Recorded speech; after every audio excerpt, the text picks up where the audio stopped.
karaa rabbii raddeebi. Namni Khadiiroo maqaa kaasanii jira mee bika kanatti ani bika reefuun kanarraa eegaleetiin jira dhaggeeffadhu mana hangaaturraa eegaleetiin jira mana hangaaturraa eegalee taa'uttiin jira waan takka wanni as qayyeessanii jiru an wayin isinii an wayin isinii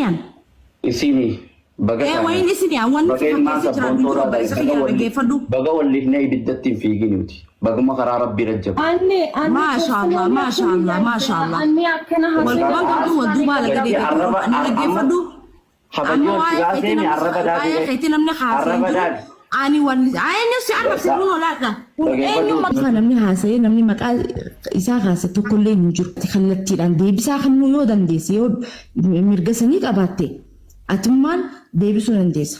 Mirga sanii ni qabdaati dandeettii waa'ee nasihaatiin deebisuu ni qabdaa hin qabdu. Kaanis wanni dhufee waa'ee nasihaa gaafatan dhaggeeffadhu. Amma ati sagalee ta'uu jirtaa miti. Waliin lolii naan jedhu. Sagalee namuu waliin lolee dhaggeeffadhu sagalee ta'uu jirta moo akkamati? Namuu sagalee ta'uu jiraani? Eenyutti himanna? Namni itti himatu jiru san Khadiiroodhaa miti.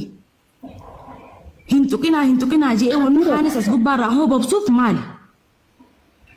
Hangaatunis haa caaluu silaa deebi'ee jettee waamuma garaa isii haasa'u jirti. Maqaa Khadiiroon kaasne waa'ee cinaaksanii fi waa'ee nasihaa qofa haasa'u jirti. Gusan kottu waa'ee nasi. Eenyu arrabse amma waa eenyu si arrabse maaloo taate? Bakka arraba dhaabi. Eenyu arrabse mee rabbii jaati nama sanatti jala jira mee dunii bakka kanatti si arrabse naan jedhe. Sharmuutu waa'u. Aboodeem sharmuutummaan deebi. No maali kaati? Duri suraan deemu dhaabbadhu. Kabajaate eeggadhu. Waa'ee nama dhuunfaa waa'ee personaalii taasoo hin yaadu. Ana bafa dinda gootu gaa nan tuttuqiin bilisaan haa. Eenyu si tuqamee bika kana na tuqee naan jedhu. Amma osoo maal jedhee fattaati kan baala gede jee.